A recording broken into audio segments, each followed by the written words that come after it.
Olá, meu irmão, minha irmã, a paz do Senhor, tudo bom? Aqui é o irmão Carlos Xavier com mais um vídeo do canal DNA Beriano. Vamos orar? Altíssimo Deus, eterno Pai, diante da Tua presença nos encontramos e pedimos a Ti, Senhor, que toque nossos corações através do poder da palavra. A palavra que será ministrada, a palavra que será levada para cada vida nesse momento, faça efeito conforme a Sua vontade, conforme o Teu querer, através do nome de Jesus. Senhor, que se houver alguém com depressão nesse momento, seja jogado por terra todo mal e venha libertar essa vida agora, através do nome de Jesus. Amém. 1 Reis, capítulo 19. Pega a sua Bíblia. Se você tiver... Já tomou seu cafezinho? Toma um cafezinho, tá? Depois você pode abrir o vídeo com calma, dar uma pausazinha. Agora toma um cafezinho esperto. Parou e vamos entender o que Deus quer falar conosco na palavra. 1 Reis, capítulo 19, versículo 3, está escrito assim: Temendo, pois, Elias, levantou-se para salvar sua vida, se foi, e chegando a Berseba, que pertence a Judá, e ali deixou o seu moço. Versículo 4.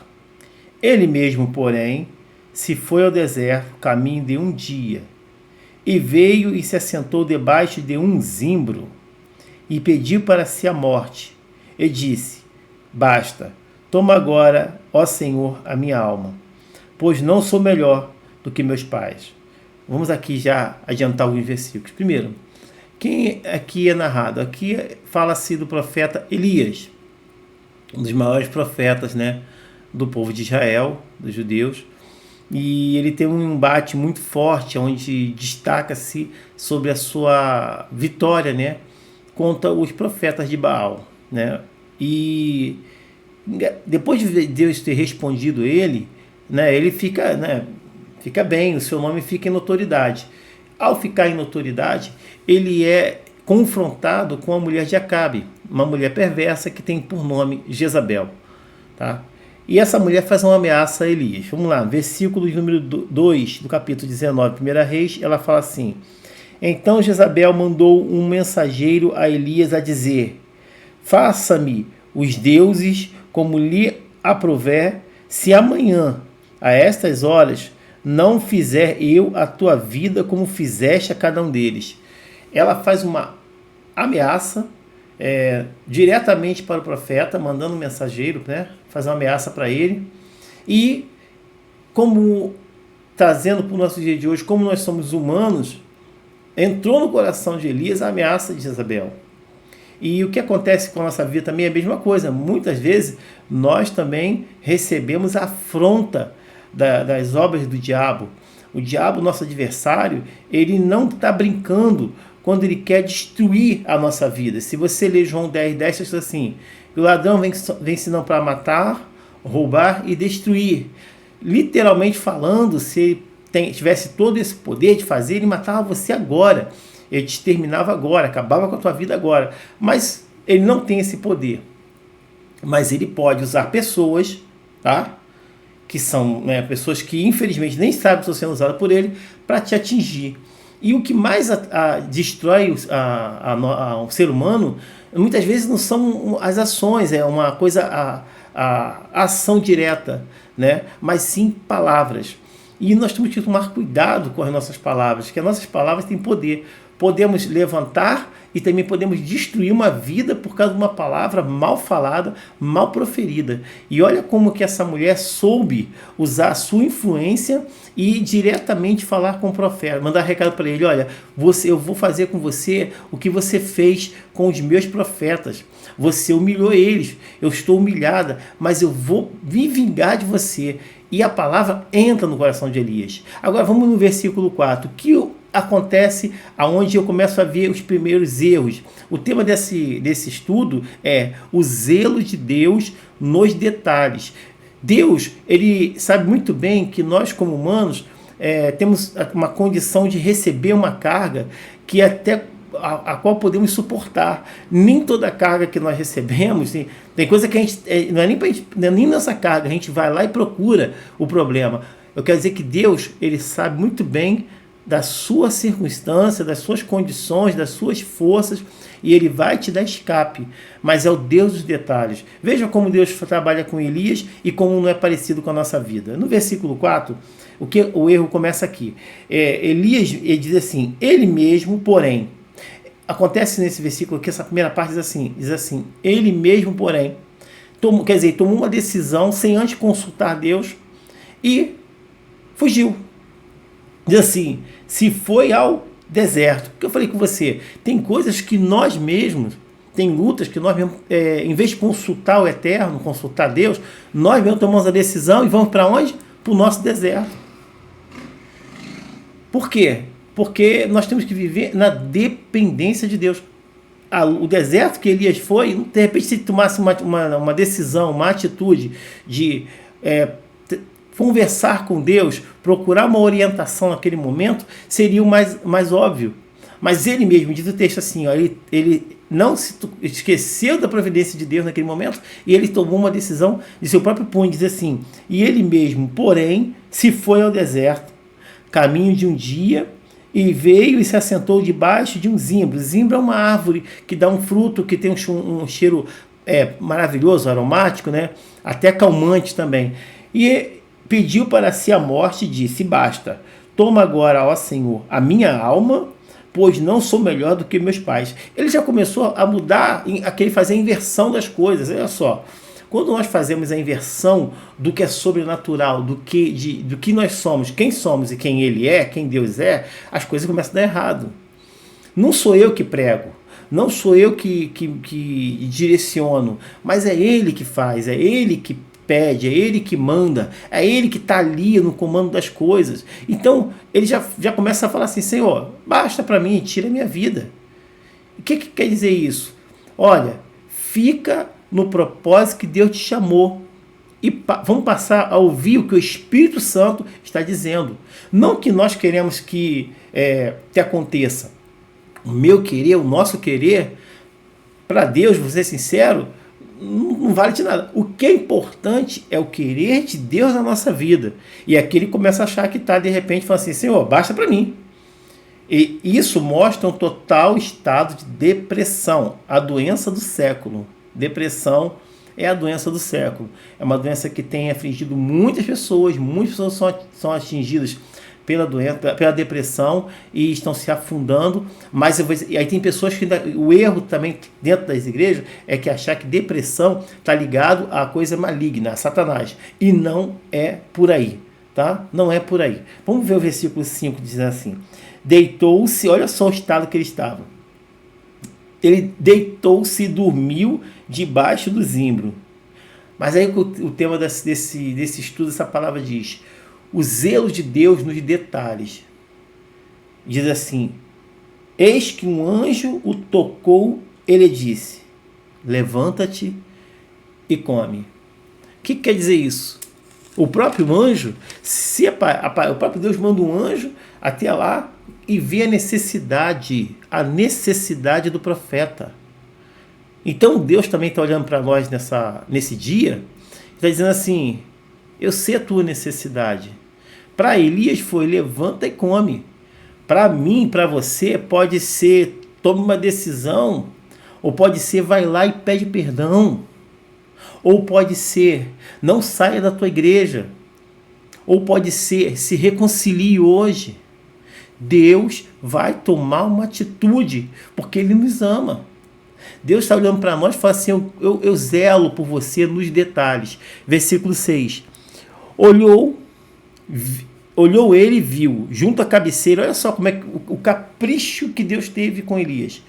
Olhou e viu junto à cabeceira um pão cozido sobre pedras em brasa e uma botija de água.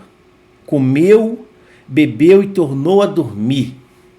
Ele comeu, bebeu e voltou a dormir. Ele ainda estava sob efeito do estado depressivo. E Deus sabia muito bem o que estava acontecendo. Mas Deus, Ele é um Deus zeloso, é um Deus que ama. Olha para Elias, vamos continuar o processo. Muitas vezes nós queremos sair de um problema no mesmo estalo. Deus fala assim, irmão, vai ser no meu tempo eu vou te tirar desse processo. Essa enfermidade vai passar no meu tempo. Deus tem cura, tem milagre, tem muita coisa para fazer na nossa vida, mas nós precisamos deixar que o processo diante de Deus venha acontecer. Não está escrito em Eclesiastes? Há um tempo determinado para todas as coisas. Ele voltou a dormir. O que Deus fez? Ok. Vamos para o versículo de número 7. Voltou segunda vez o anjo do Senhor, tocou, ele disse: levanta-te e come. Agora vem uma ordem, porque o caminho te será sobremodo longo. Diz o versículo 8. Levantou-se, pois, comeu e bebeu, e com a força daquela comida caminhou 40 dias e 40 noites até Horebe, o monte de Deus. Opa, já me mostra aqui que o estado depressivo começa a se retirar da vida do profeta. Se retirar da vida do profeta. E ele comeu o quê? Ele comeu um pão cozido, tá? E depois dormiu, depois ele comeu de novo, né? Ele se alimentou de novo.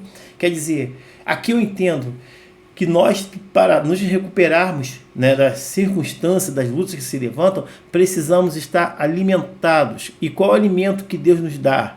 Ele diz que Ele é o pão da vida. Jesus Cristo, Ele é o pão da vida. Precisamos comer dele, precisamos nos alimentar dele. E como nos alimentamos dele? Nos dias de hoje, através de oração, jejum e meditação na palavra. Vamos versículo 9.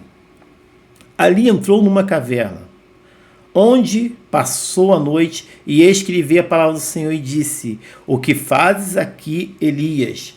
Mais uma vez, a voz do Senhor vai até ali e fala assim para ele: ei, Elias, o que está fazendo aqui? Mais uma vez, ele se isola. Eu sei que tem hora que dá vontade de sumir. Eu sei que tem hora que dá vontade de cancelar várias pessoas no Zap, dá vontade de largar tudo, mas não é o momento. Deus está falando com você assim: ei, o que você está fazendo? O que você está fazendo? A sua decisão está errada. Mas Deus ele vai cuidar de cada um de nós com zelo, nos detalhes. Versículo 10, veja o que acontece. E Elias responde, e ele respondeu: tenho sido zeloso pelo Senhor, Deus dos exércitos, porque os filhos de Israel deixaram a tua aliança, derribaram o teu altar e mataram os teus profetas à espada, e eu fiquei só. Procuram me tirar a vida. Ele falou tudo aquilo que Deus já sabia.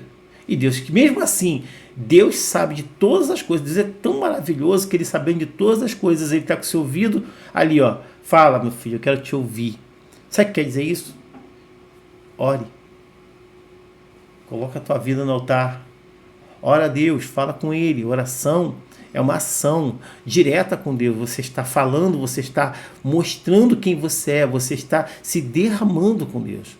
E o versículo de número 11 diz assim, versículo 11: disse-lhe Deus: sai, põe-te nesse monte perante o Senhor. Eis que passava o Senhor. Aí agora eu vou te mostrar os pequenos detalhes. Vamos lá? E um grande e forte vento fendia os montes. Grande, forte vento fendia os montes. E despedaçava as penhas. Uma coisa terrível, né, irmãos? Uma coisa terrível, tremenda. Mas, porém, o Senhor não estava no vento. Depois do vento, algo tremendo, um terremoto. Mas o Senhor também não estava no terremoto. Depois do terremoto, um fogo. Mas o Senhor não estava no fogo. Depois do fogo, um silêncio tranquilo e suave. Diz o texto. Ouvindo, Elias envolveu o seu manto e saindo, põe-se à entrada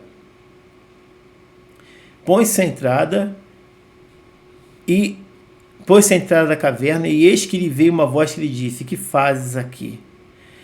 Deus, veja o versículo 12. Depois do terremoto, um fogo, mas o Senhor não estava no fogo. E depois do fogo, um cílio tranquilo e suave.